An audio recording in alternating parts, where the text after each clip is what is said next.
Lardero es un pueblo de La Rioja, pues tranquilo, es casi como un barrio más de Logroño. Es un lugar estupendo, por ejemplo, para que una pareja joven pues forme un hogar, vea crecer a sus hijos.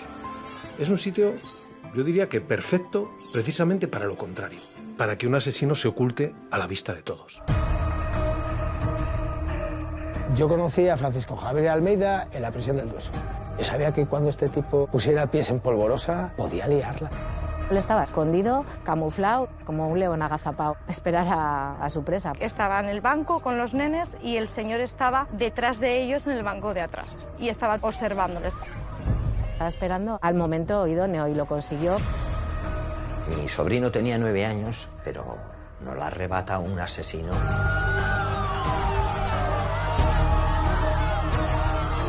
La policía estaba enterada porque les llamamos nosotras. Javier, no se ha hecho nada, no se ha hecho nada. Comentó que había matado a una mujer. Claro, la gente no lo creyó. Mari Carmen López Guergué era una chica de 26 años y fue asesinada por un depredador, Almeida. Le metí la primera puñalada del corazón y según la sacaba, la segunda en la trasera. No nos esperábamos que la destrozaran de esa manera, que hicieran lo que hicieron con ella. El fallo más garrafal es dejar a este hombre en libertad. Algo ha fallado, el sistema ha fallado. Hay un niño muerto y es un daño irreparable. Tanto mi hermana como ese crío no les tenía que haber pasado lo que les ha pasado. ¿Cómo lo sacas? ¿Cómo lo colocas en un sitio donde hay tantas víctimas potenciales para él? Todo el mundo piensa que en Lardero se conoce todo el mundo, pero no es así. Ha sido después del asesinato de Alex, cuando ha brotado el pasado. Y todo el mundo se ha llevado las manos a la cabeza. Esta es la pregunta que todo el mundo se hace. ¿Cómo ha podido ocurrir esto?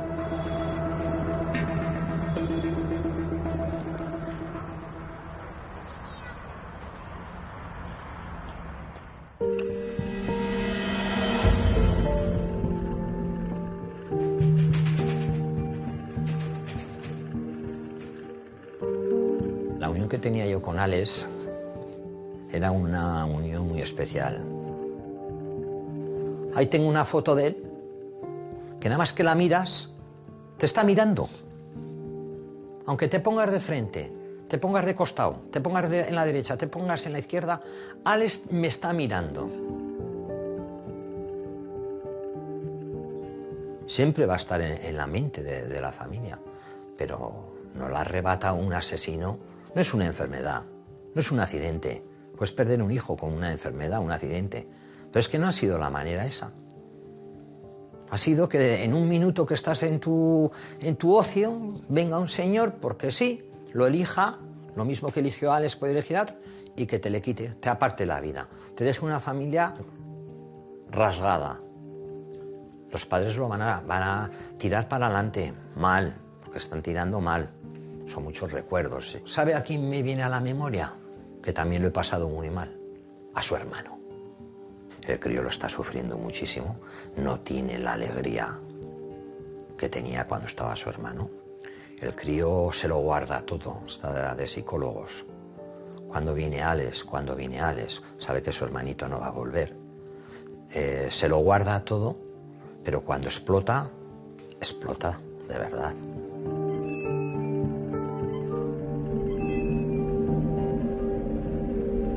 Desde aquel día que ocurrieron los hechos, cierto es que el viento sopló más fuerte,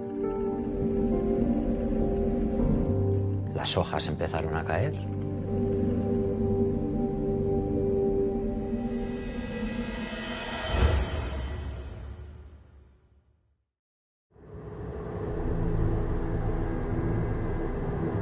Yo llevo 90 días que mi cabeza es Alex.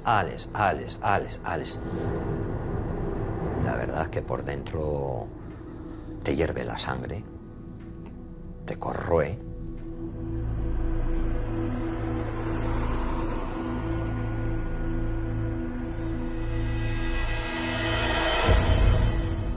Recordar que esos fueron los últimos pasos que dio mi sobrino antes de morir. Que apenas hay 25 metros desde el merendero donde estaban sus padres a donde lo mató. te da una tristeza. Yo nunca me voy a olvidar de la calle Río Linares número 5. Jamás en la vida. Estamos en el lugar en el que ocurrieron los hechos y en cualquiera de estos bancos, ¿no? Posiblemente en aquellos es donde varios testimonios dicen que estaba este hombre, ¿no? Y de hecho estaba que le llamaban el hombre del banco. Y hay allí un merendero que es donde estaba la familia y suponemos que Sí. pues, los niños estaban por aquí. Sí, debían ser entre las 8 y 10 o por ahí. ¿Y qué pasó? Pues que nada, estaban por aquí jugando. Su madre les dijo que en un minuto que se iban a comenzar a cenar. ¿Les gritó desde allí? Sí, porque la puerta del merendero estaba con un poquito abierta, no estaba abierta del todo. Y entonces mi sobrino debió ir y dijo, mamá, dice, un minuto. En un minuto, Alex, cenamos. Claro, y en un minuto, pues evidentemente no pudieron cenar porque el crío desapareció.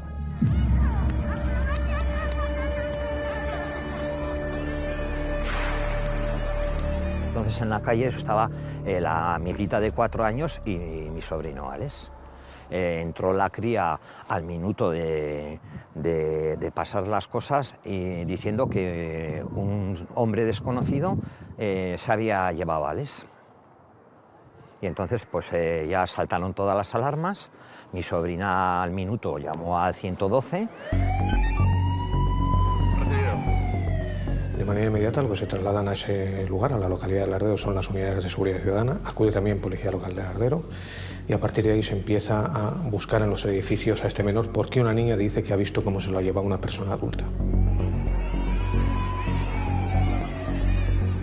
Algo ha tenido que pasar para que Alex se marche con este señor. Se lo llevó engañado. Almeida sale sobre las 8 de la tarde de su vivienda. Es el día de Halloween. En el parque de enfrente a su vivienda localiza al menor, lo engatusa, lo convence y le lleva a su vivienda para que juegue con su mascota. Se extraña mucho, porque no era un crío que se iría con cualquiera y es que además han sido unos padres súper protectores.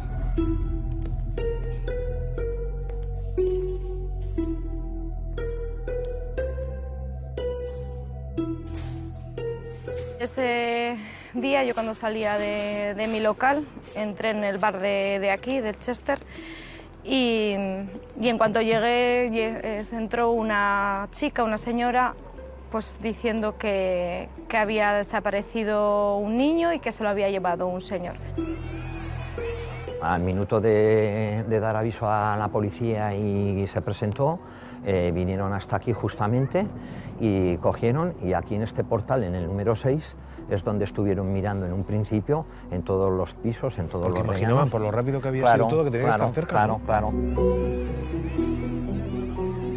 Mi hijo se acababa de ir hacía 15 minutos de ese parque, entonces lo que hice fue llamarle, pues para ver si él, como había estado jugando con los niños aquí, sabía algo. Mi hijo ya tiene 12 años. En cuanto le llamé y le pregunté por este nene, él enseguida supo que era Alex, además de hecho me dijo su nombre, y le dije que decían que se lo había llevado un señor, que se había visto algo, y él en cuanto a eso me dijo, mamá, eso ha sido el señor del banco.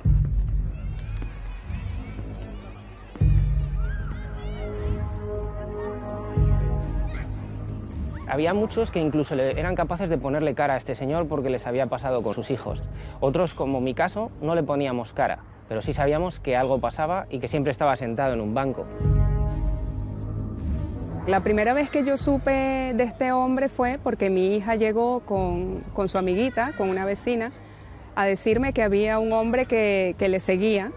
Cuando ellas venían al parque, este hombre le seguía hasta el portal. Luego vino la vecinita y dijo que este hombre le había invitado a subir a su piso, a darle comida a los pajaritos, y ella le dijo que no. Y hacía 2 semanas a mí me había comentado que había pues, un señor que no le gustaba, que se quedaba mucho mirándonos. Ese día estaba en el parque, estaba en el banco con los nenes y el señor este hombre estaba detrás de ellos en el banco de atrás.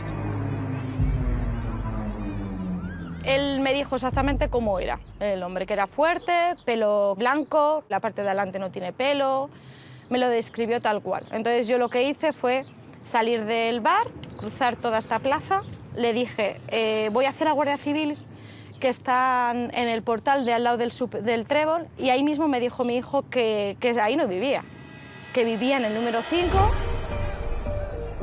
Vino un niño que señaló que era en aquel portal, en el número 5, porque dio la casualidad que este crío, unos días antes, le había hecho a un señor en aquella tercera ventana de allá, le había hecho un selfie. Él lo veía asomarse por la ventana de lo que es la escalera, entre el segundo y el tercero, me indicó, en el número 5. Tenía una foto de él porque sus amigos y él habían echado, mientras estaban en el banco, un selfie porque estaba todo el día asomado vigilándoles. Es muy duro porque al final mi hijo ahora mismo lo está pasando muy mal. Se siente que no se tenía que haber ido, que si se hubiera ido no pasaría eso. No duerme, de hecho está en terapia psicológica. El crío dio la voz de alarma de que el hombre vivía en el número 5. Entonces, claro, lógicamente toda la gente que estaba buscando por aquí, por el número 6, se marcharon directos hasta el número 5.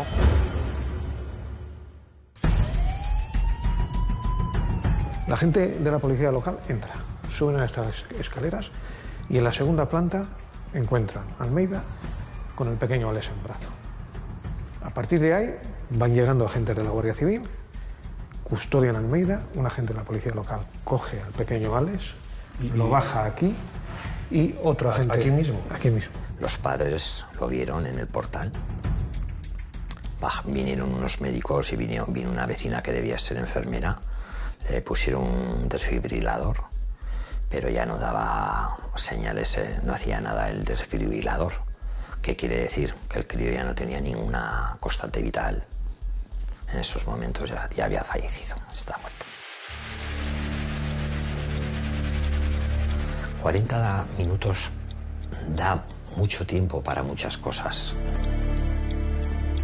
¿Que hubieran pasado 20 minutos hubiéramos encontrado a Alex con vida? Es una pregunta que nos hacemos, ¿no? Evidentemente. ¿Qué pasó ahí? El asesino solamente lo sabe. Mi sobrino ya no lo va a poder decir. Ustedes quieren saberlo. Hombre, y no descansaremos. No podemos descansar. Yo no quiero que esto termine, que esto quede un saco roto sin saber cómo engañó a mi sobrino. Dado que yo resido en ese barrio justamente donde ocurrieron los hechos, recibí un mensaje por parte de mi compañera de TVR diciéndome que algo ha pasado en el barrio, algo gordo ha pasado, se habla de que han asesinado a un niño. Yo lo viví con mucho nerviosismo, mucha indignación, sin entender muy bien qué estaba pasando realmente, y uno se pone en esa situación y no puede parar de pensar en qué hubiese pasado. Si... Tú tienes una niña. Yo tengo una niña de 8 años. De 8 años. Nacer ahora. Y vamos, tú cuando cubres un caso de estas características, bueno, pues al final tienes una distancia, digamos, con las víctimas, pero en este caso el hecho de que nos tocase tan cerca, yo creo que fue pues algo que luego a mí por lo menos me impresionó muchísimo y me afectó muchísimo a posteriori también.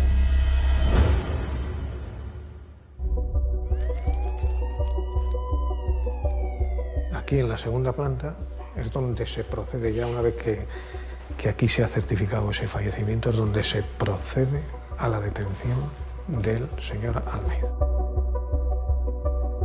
Detrás de esa puerta había cientos de personas. Es que son 6 metros. Sí. ¡No defendáis a ese hijo puta! Podríais notar la excitación, la indignación y la presión mientras estaba tratándose de salvar la vida del niño. Sí. Sobre todo cuando ya se enteran de que el pequeño Alex ha fallecido, es cuando más se empieza a cabrear la ciudadanía. Y cuando ya empieza a exigir a la Guardia Civil que le entreguen a la persona que tienen aquí detenida, que quieren verle la cara y que quieren saber quién es. ¡Matadlo, hijo de puta! ¡Matadlo! La primera opción era sacar por aquí a Almeida. ¿Qué ocurre? Que aquí hay más de 250 personas. Si el coche patrulla sale con Almeida dentro y esas 250 personas se abalanzan aquí a ese vehículo, tenemos una desgracia. ¿Qué hacen los responsables del operativo? Montar un señuelo. Se mete ese coche y se hace creer al público que Almeida va a salir por aquí. Lo que nos ocurre es que nosotros sacamos a Almeida con un recorrido por la parte de atrás para enfocarlo y meterlo en un coche camuflado que hay en la otra parte. ¿Pues salen por aquí caminando? Por aquí se sale caminando, Almeida está en todo momento escoltado. Y aquí en estas escaleras se permanecen parados unos 3 o 4 minutos. ¿Por qué? Para asegurarnos que el señuelo ha tenido éxito. Que es la otra parte. Que la otra parte. Que ya el ciudadano parece que esas personas parece que ya están convencidas que no van a ver a Almeida.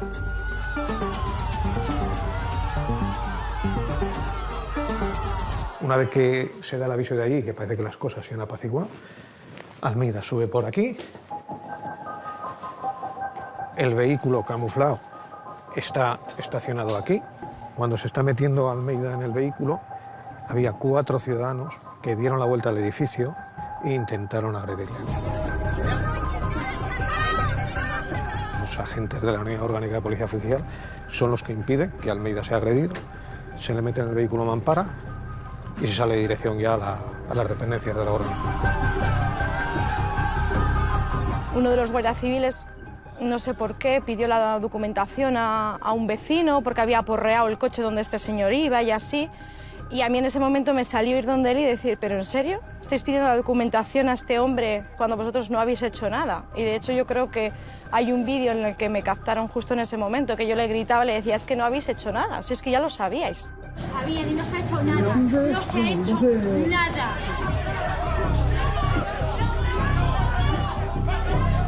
Podemos entender que el ciudadano esté cabreado e indignado, pero lo que tiene que entender el ciudadano es que no se puede tomar una justicia por su mano. Y también tengo que decir, la Guardia Civil ha hecho muy bien su trabajo, porque si no llegan a encontrarle en el rellano que mi sobrino está en brazos, hoy estamos hablando de otro caso similar a la de Marta del Castillo. Nuestro sobrino se lo lleva, lo entierra y no volvemos a encontrarlo más.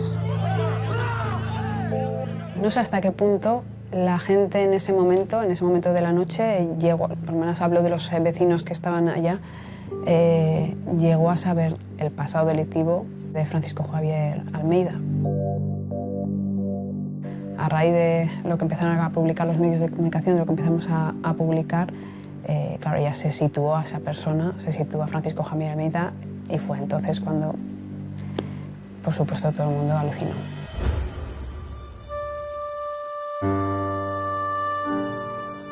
Crimen terrible, el de un niño de 9 años anoche en Lardero. Era la indignación, la cólera de decenas de vecinos que conocían al niño y que se quejaban de la llegada al pueblo hace unos meses del presunto asesino, un hombre con gravísimos antecedentes penales. El detenido había intentado ya llevarse a varios niños antes. Mi hija con la amiguita para decirnos que este hombre les estaba llamando para enseñarle pajaritos en casa. No hay quien lo entienda, porque además no era la primera vez que mataba. Tenía, como decían, antecedentes por agresión sexual y por asesinato. Estaba en libertad condicional después de su condena por matar a la joven empleada.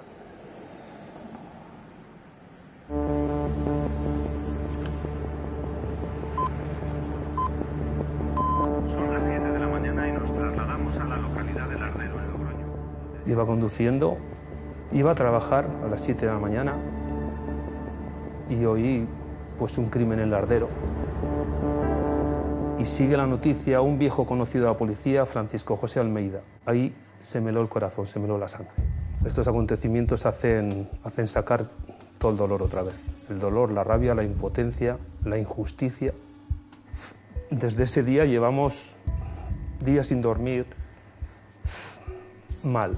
O sea, tienes que volver a recordar todo y sobre todo seguir para adelante, porque tienes que seguir trabajando, tienes que estar con tus hijos. Pues la noticia me cayó como una puñalada.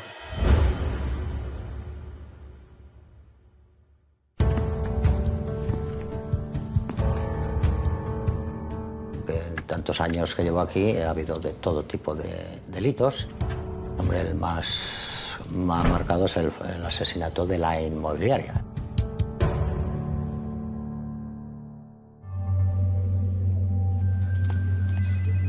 El 19 de agosto recibimos por la mañana una denuncia por una desaparición de una mujer que llevaba 2 días desaparecida y podía ser inquietante. Mi hermana, sin causa justificada, no hubiese desaparecido nunca. De repente, un día no vino a dormir. Como en 24 horas no podías denunciar una desaparición, pues empezamos a buscar por nuestra cuenta. Indagando pues, en donde trabajaba, amigos, familiares. ¿Llevaba mucho tiempo trabajando en la inmobiliaria? 3 años, 2 años, una cosa así. Todos sabíamos que una desaparición voluntaria no era. Lo que no nos esperábamos es lo que ocurrió. Que la destrozaran de esa manera, que hicieran lo que hicieron con ella.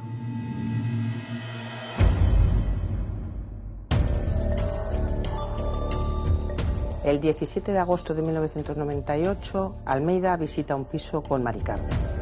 Curiosamente, en los días previos, que se había interesado en la inmobiliaria San Martín por visitar pisos, no le atendía Mari Carmen, le atendía una compañera suya un poco más mayor. Por las razones que sean, envían a Mari Carmen a enseñarle el piso a Almeida. Lo ven a las 5:30 y luego él, con el pretexto de que quiere tomar medidas, concierta otra entrevista a las 8:30 en el que llega Mari Carmen y él la está esperando en el portal. Según entran en la vivienda,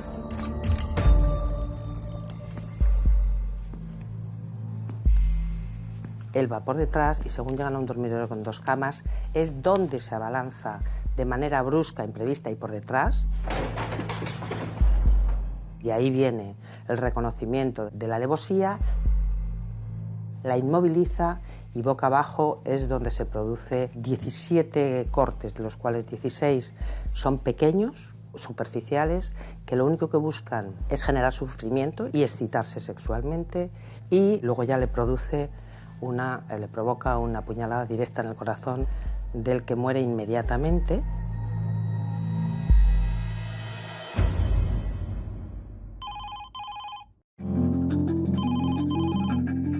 Desde la sala del 091 nos llamaron para informarnos de que había aparecido una mujer muerta en un domicilio. Nada más ir al lugar, lo primero que vimos fue un bolso. El bolso de la mujer, que lo había dejado en un aparador que había en la entrada a la derecha. Y luego ya posteriormente, cuando fuimos mirando habitación por habitación, y al llegar a la que se encontraba el cuerpo, pues la mujer estaba muerta transversalmente a la cama. Llevaba muerta 1 día y medio, 2 días. Y en su pantorrilla aparece una gota de sangre que, por deducción, no corresponde a la víctima. La gota es de caída. La mujer no o estaba fallecida o ya no tenía posibilidad de defensa. Con lo cual, esa gota era del autor. Mari Carmen López Guergué. Una hermana muy querida. Somos 7 hermanos. Mi hermana Mari Carmen era la última, la más pequeña. Era muy alegre, deportista, mucha energía, mejor amiga imposible, la hermana que todos quisieran tener, la hija que todas las madres quisieran tener. Teníamos un trato muy especial, siempre estábamos ahí como chinchándonos, pero una química especial.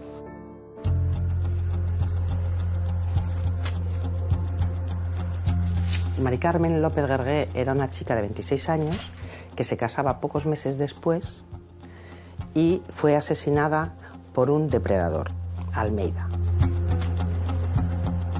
El sufrimiento que tuvo que vivir esta cría de 26 años tuvo que ser tremendo.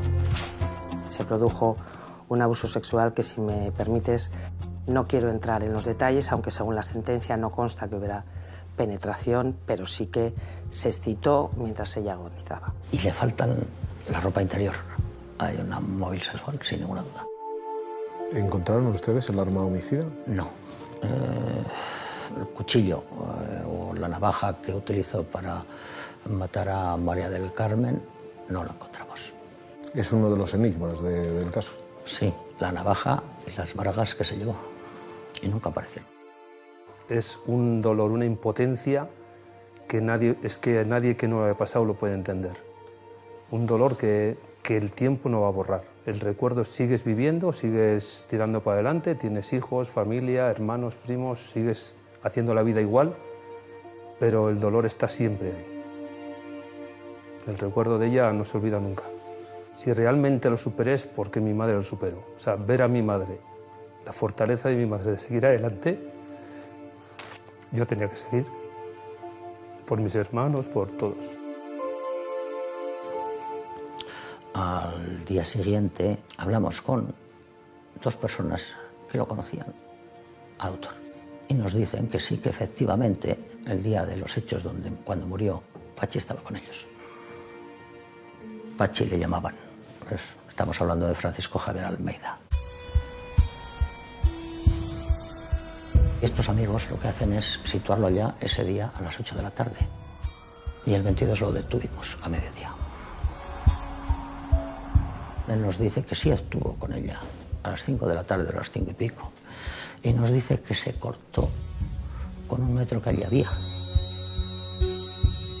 Lo de que había sangre solo lo sabíamos nosotros y el autor.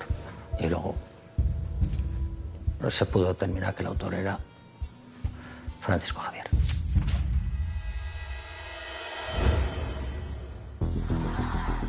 En los registros que se hicieron, él estaba presente. En ningún momento se alteró, no protestó, y en su habitación se encontraron un montón de bragas. Todos los tamaños, de todos los colores y de todos los tipos. ¿De dónde las sacaba? No lo sé. Francisco Javier jamás aceptó y asumió ni dijo que lo había matado hasta el día del juicio. Como explicarlo, que hacer algo sexualmente con Mari Carmen, y más aún llevando minifalda, que como muchos hombres la estaban disputa y también. Insinué el que, de una manera más o menos así, me hiciera una masturbación. A lo cual la Mari Carmen se negó. Acto seguido, le enseñé la navaja. Acto seguido ya perdí los estribos, le metí la primera puñalada del corazón y según la sacaba, la segunda en la trasera. Seguí dándole puñaladas. ¿Por qué? No lo sé. Pero tenía ese instinto sexual de satisfacer mis deseos. Me declaro culpable de homicidio inocente de asesinato. Era uno de los primeros juicios que cubrí, desde luego el más impactante de los que me había tocado cubrir. Todavía no estaba sentada ni mucho menos la fórmula de jurado popular y esto provocaba dudas tanto en la sociedad como en el ámbito judicial. Recuerdo a Alfonso Santesteban porque me acuerdo que hizo un grandísimo esfuerzo pedagógico para explicar al jurado popular, que se le veía pues inicialmente nervioso, ¿no? Explicándoles todos los detalles, cuáles eran sus cometidos, tranquilizándoles y sobre todo informándoles muchísimo. La intencionalidad fija, obsesiva de violar y matar.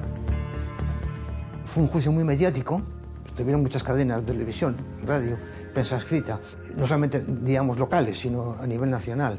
Generó mucha expectación en la sociedad riojana, porque los hechos fueron gravísimos.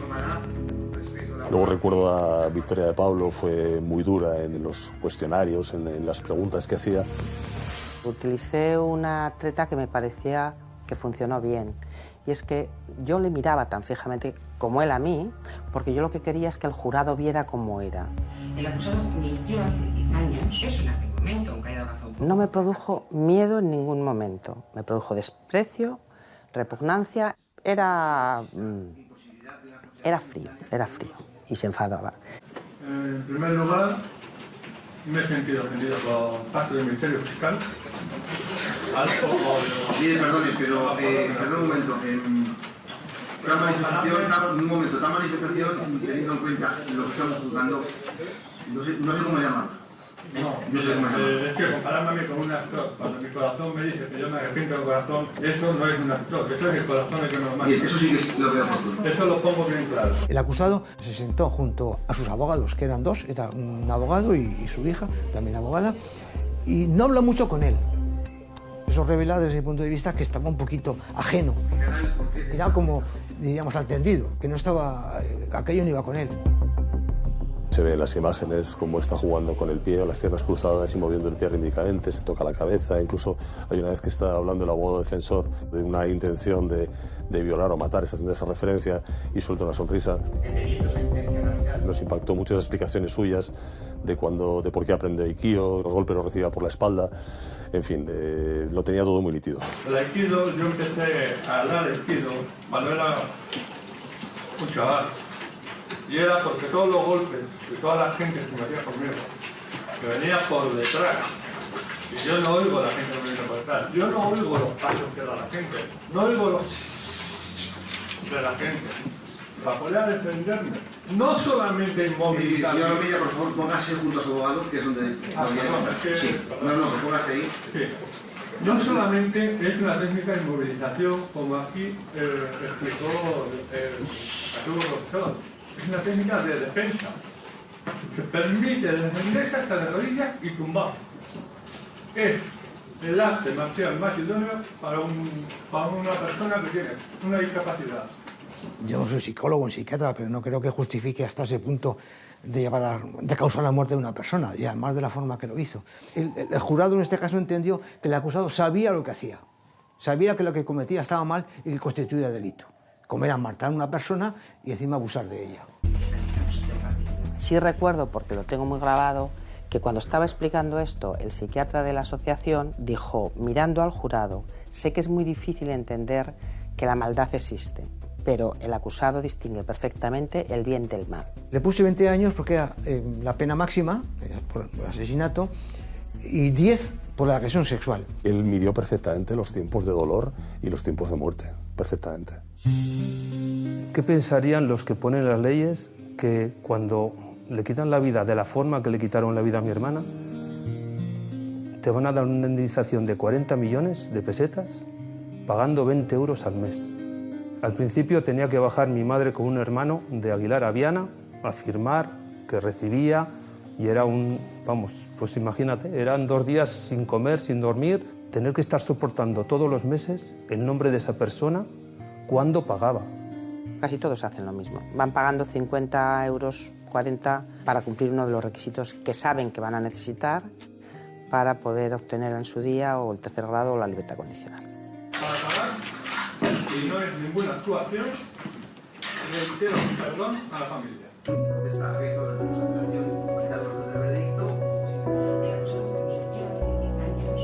En ese momento, ustedes ya son conscientes de que este hombre tenía antecedentes por otra agresión sexual, ¿no? Sí, exacto.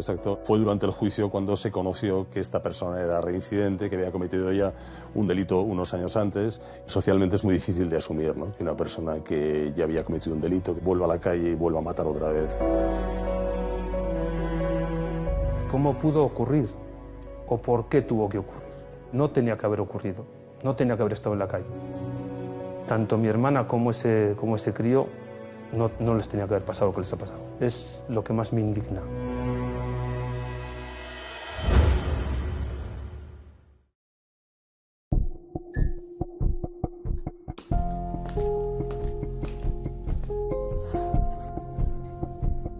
Una de las primeras cosas que se hace es ver qué tiene en el archivo policial. En el archivo le figuraba una agresión sexual del año 89. Entonces yo era inspector jefe y estaba en policía judicial, en la brigada de policía judicial. Tuve que, con otro compañero, instruir las diligencias por aquel tema. El autor llamó al colegio de la niña, habló con la directora y le dijo que si podía salir porque estaba la madre enferma. Entonces la niña fue a casa y le estaba esperando en la escalera o en el portal y le dijo, oye, que tu madre está en mi casa. Bueno, la niña pues probablemente se extrañó, pero bueno, pues le acompañó a su casa. Y allí, según la declaración de la cría, pues le hizo una proposición de índole sexual y luego le rodeó el cuello con una cuerda, un cordón, y la niña llegó a perder el conocimiento. Luego se despertó y se marchó a su casa. O sea, el otro no le puso más pegas, la niña se fue a su casa y se lo contó a su padre.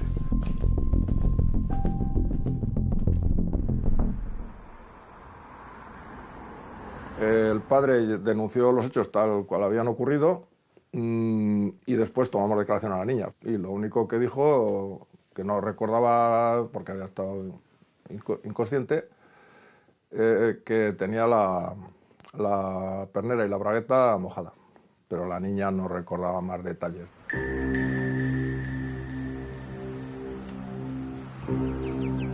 Yo era muy joven.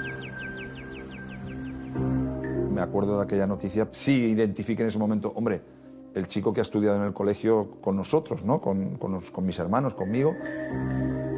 Vivíamos muy cerca, o sea, mi domicilio, del domicilio donde sucede esto, estaba a menos de 200 metros. Yo no coincidí en clase con él, pero sí un hermano mío, 3 años mayor, coincide en la misma clase con Francisco Javier Almeida. Pachi tenía, bueno, era un niño que la verdad en el cole pues sufría de bullying, ¿no? Por el tema de su sordera, por el tema de que era muy introvertido, pues era un niño que en el colegio pues la verdad se metían bastante con él. Si tú hablas con él se nota que tiene dificultad en el habla. ¿Los hechos se denunciaron inmediatamente después de producirse? Averiguamos que estaba ingresado en un centro sanitario porque tenía problemas psiquiátricos psicológicos. Entonces tuvimos que esperar a que le dieran el alta para poder tomarle declaración. Francisco Javier Almeida, cuando le detuvimos, pues le detuvimos a la salida de la clínica, le dieron el alta y sí, estaba tranquilo. Lo negó, por supuesto. Es que yo recuerdo que era una persona como muy, no sé, apocada o tímida o retraída. Por supuesto no era nada violento, por lo menos con nosotros. Una persona solitaria. Luego tenía una circunstancia familiar pues muy trágica, pues porque su padre se suicida, su padre era también policía local.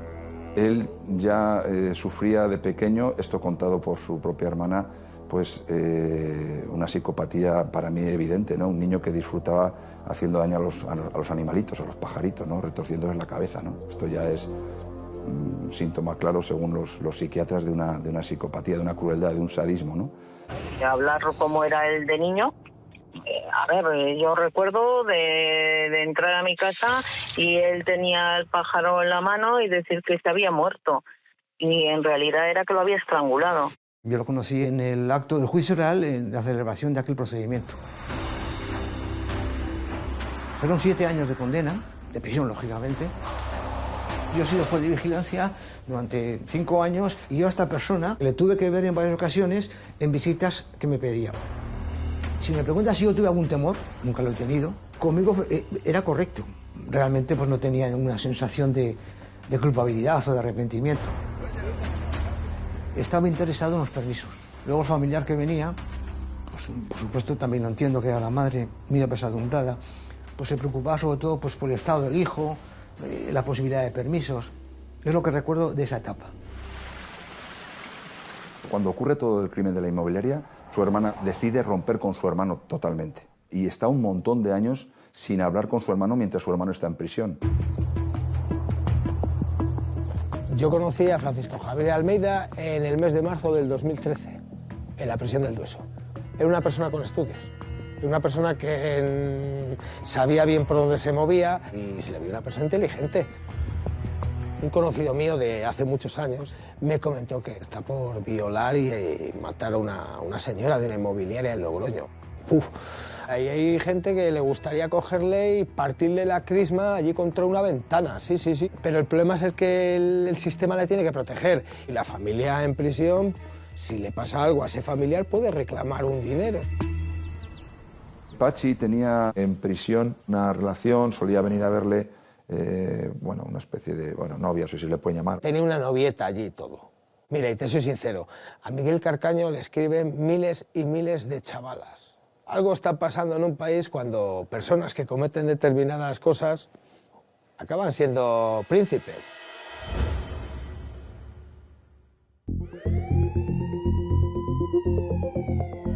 ¡Podría ser vuestros hijos! Si no sale en la tele, yo no sabía que había salido Javier Almeida, pero yo sabía que cuando este tipo pusiera pies en polvorosa, podía liarla. Para mí no fue una sorpresa este crimen. ¡No defendáis a ese hijo puta! Javier, no se ha hecho nada. No se ha hecho nada. Yo lo primero que pensé, digo, mira que no han hecho nada. Eso es lo primero que pensé, mira que no han hecho nada. Sentí rabia, asco y rabia.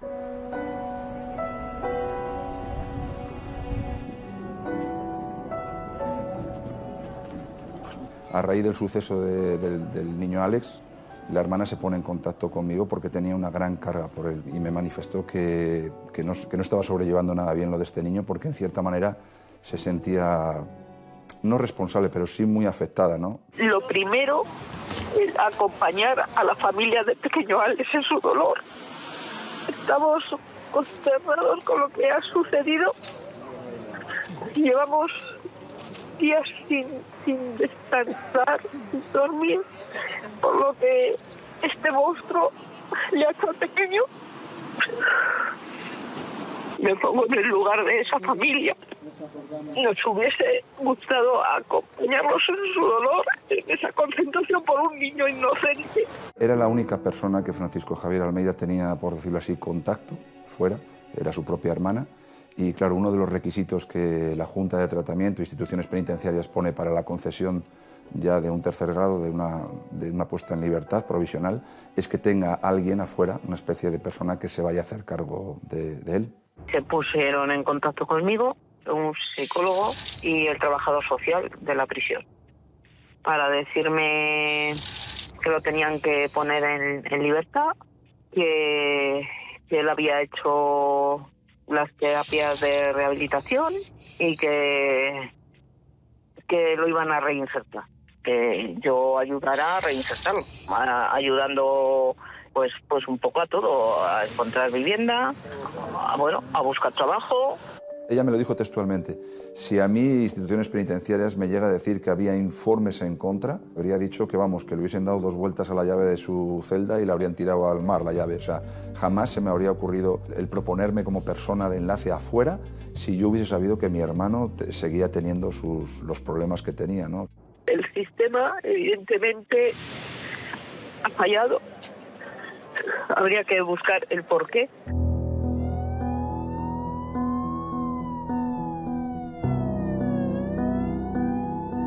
El día de la muerte de Alex, mi sentimiento fue de impotencia.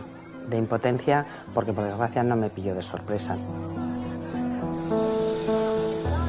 Te dices cómo no hemos podido evitarlo. No cómo pudo ocurrir, sino cómo no hemos podido evitarlo. Cuando se certifica la muerte del pequeño Alex, de manera inmediata se activa el equipo de Policía Judicial de la Guardia Civil en La Rioja y el Servicio de Criminalística. Se inspecciona toda la vivienda.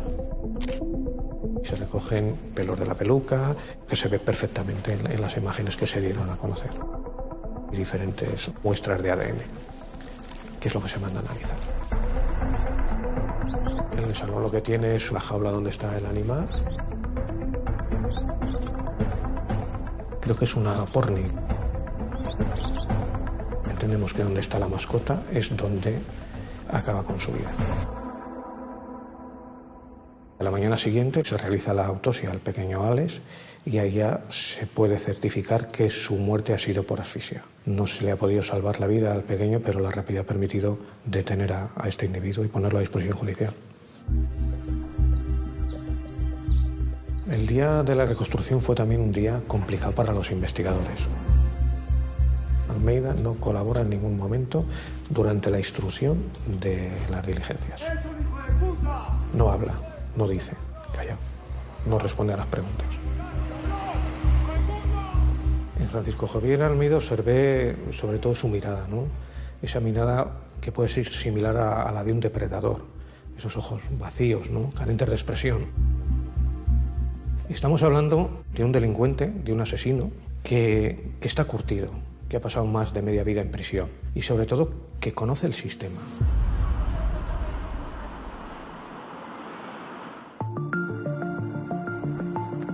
First couple of weeks, the investigators came 2 times or 3 times. But now it's just closed.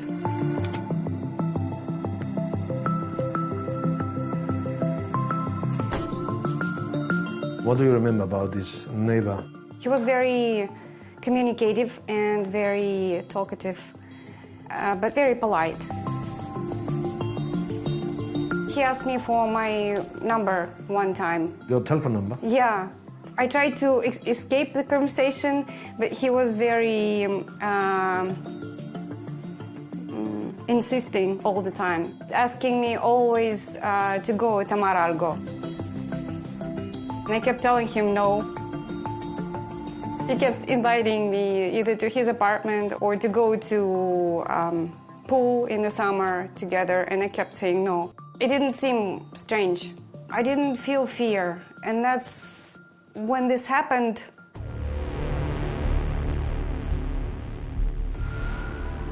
When I learned his history, it was a shock because I would never think that he was psycho or like did something like that in the past or was going to do something like that.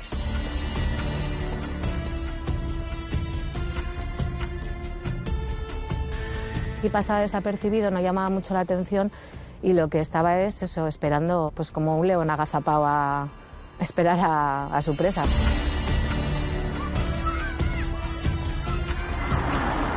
...15 días antes de ocurrir lo de Alex, estábamos aquí en esta plaza jugando, se acercó a mi hija y le propuso ir a ver unos pájaros a su casa. ¿De qué forma lo diría? Para que las niñas vinieran, pero aterradas. Nos dijeron la descripción del hombre, fuimos a buscarlo, todo el barrio que estábamos aquí. La policía estuvo también a ver si lo veían. Y entonces el asesino ya se había ido a su casa.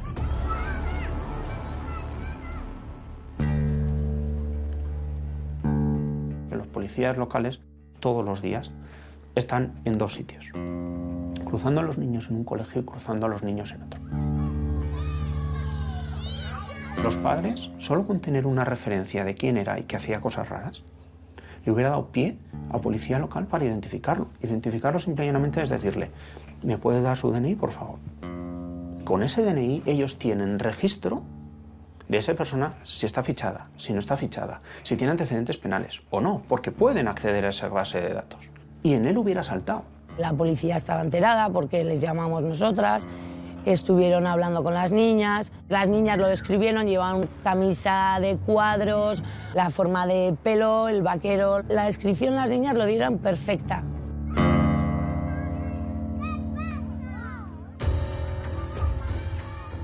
El episodio con mi hijo de Abril fue que se le acerca un señor que le había preguntado cómo se llamaba, si quiénes eran sus amigos, que si tenía hermanos, que se los señalase, que si estaba solo, que quiénes eran sus padres, o sea, una serie de preguntas que no es normal para una persona que no conoces de nada. El 14 de abril a las 9:30, 10 menos cuarto, llamé por teléfono a la policía.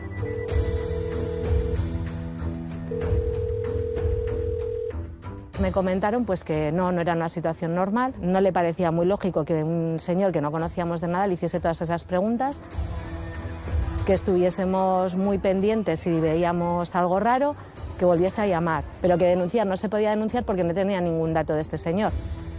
¿Existen esas llamadas? Es cierto. ¿Existe la denuncia de Guardia Civil? Es cierto. Estoy seguro que tanto por Guardia Civil como por Policía Local, si han visto algo raro, ¿lo han investigado? Seguro que sí. Yo no le vi la cara, mi hijo tampoco sabía explicar quién era. Físicamente, pelo blanco canoso, unos 50 y pico, es lo único que le pude decir a la policía. Quizás si hubiese habido más presencia policial, si nos hubiese hecho más caso, quizás este hombre no lo hubiese intentado y no se hubiese llevado a Alex. Yo cuando le puse cara realmente, estaba con mi hija en el coche y yo tuve que frenar para darle paso. Y es cuando mi hija me dice, mamá, ese es el viejo. Yo me le quedo mirando, pero él nunca me miró a mí.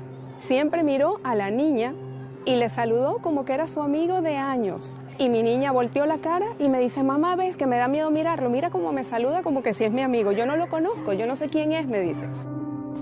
Él iba con una camisa de cuadros, eran como rojo y marrón, algo así, y un jean. Eso era lo que él llevaba.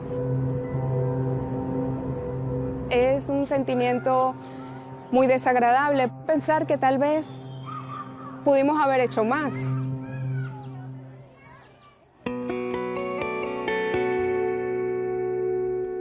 Regento una cafetería en la cual Pachi viene a por un café, viene a por una cerveza o a por tabaco.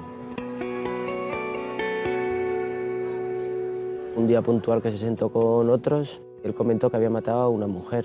Claro, la gente no lo creyó, porque comentar una cosa así...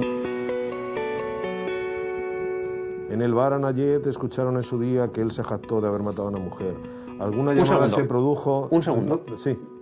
En ese bar no era raro ver a desayunar a nuestros agentes. ¿El señor del bar se lo dice al vecino del quinto, del cuarto y no se lo dice a la policía? Por favor. Por favor. A ver, el fallo es nuestro. O sea, ¿qué hemos hecho mal para que la policía no se ha considerado un amigo? ¿Cómo están sus agentes, alcalde? Los agentes del Ardero están mal. Usted está mal. Es mi pueblo. Nunca una persona está preparada para esto. Han matado a un niño. Alex, de cualquier trapito, hacía un disfraz. Halloween era su día. Tenía muchos disfraces. Siempre estaba disfrazado. Pero ese día pues le tocó la niña del exorcista, como podía haber ido de payaso, que su hermano el pequeño iba de payaso. Fue la casualidad de que su abuela le había hecho pues el disfraz de la niña del exorcista. Yo sí que estoy convencido de que se la ha llevado creyendo que era una niña.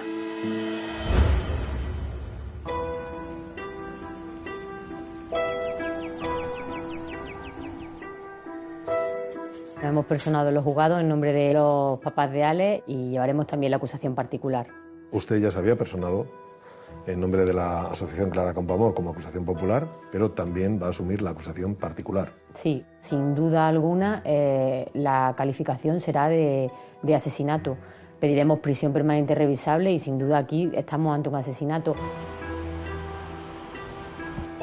La posición que tienen ahora mismo los padres de Ale es completamente normal. Ellos tienen a su hijo muerto de 9 años y lo que desean es que personas así no vuelvan a pisar la calle y no, sobre todo que nadie tenga que volver a vivir el dolor que ellos están viviendo.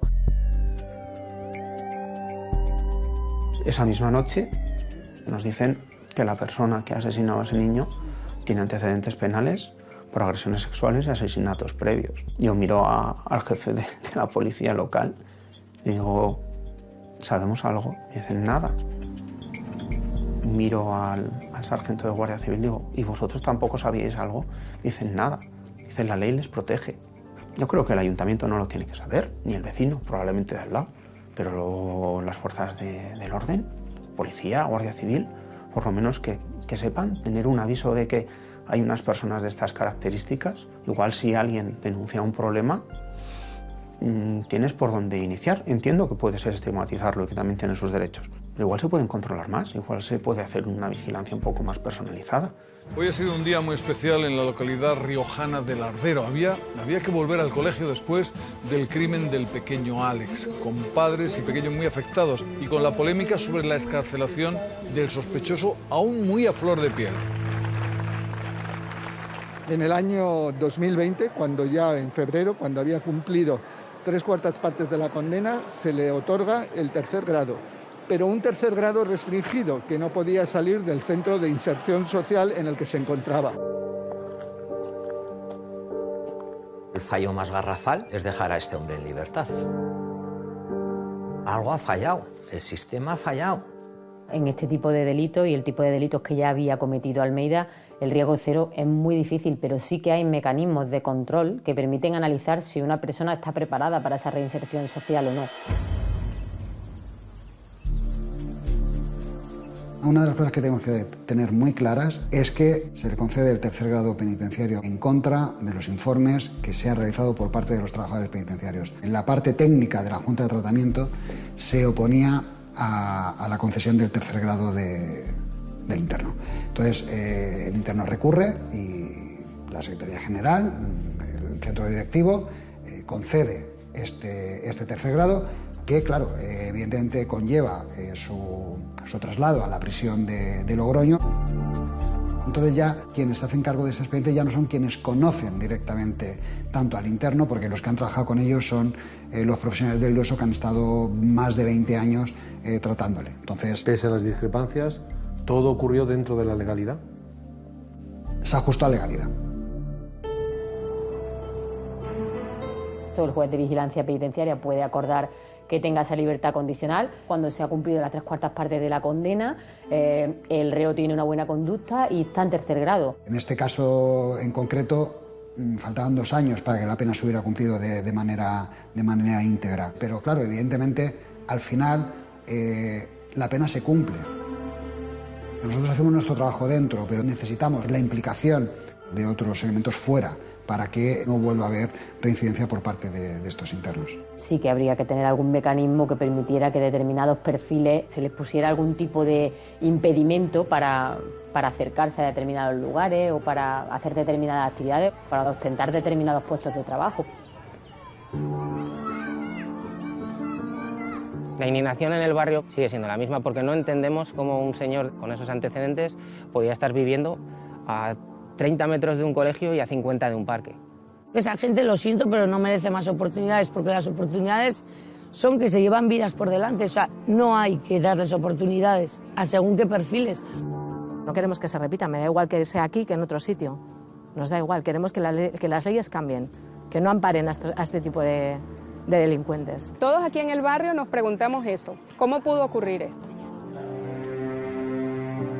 Se dicen muchas cosas, que no hay que legislar en caliente cuando ocurren los hechos. Pero es que hay que legislar en frío para que luego no tengamos que pasar por lo que estamos pasando. ¿Cómo hay que legislar? ¿En caliente o en frío? Esa es una pregunta muy interesante. Por supuesto. Y la he oído muchas veces y nunca he oído una respuesta clara. Te vienen a la cabeza todas las ideas que tienes sobre la reinserción, sobre la máxima pena, sobre la prisión permanente revisable. Están tardando mucho en que cambie esto. No sé cómo, pero están tardando mucho. O sea, ¿qué hace falta? ¿Qué más hace falta? ¿Cuánta gente más tiene que morir? Que no se olvide el nombre de mi hermana, ni de Alex, ni de tantos otros, y que esto sirva para algo. Y yo esto no quiero que se quede en saco roto. Ni yo, ni mis sobrinos, ni mi familia. Queremos llegar hasta el final. ¿Que hay que cambiar las leyes? Vamos a cambiar las leyes. Que hoy le ha tocado a mi sobrino. Pero es que mañana le puede tocar a cualquier otro.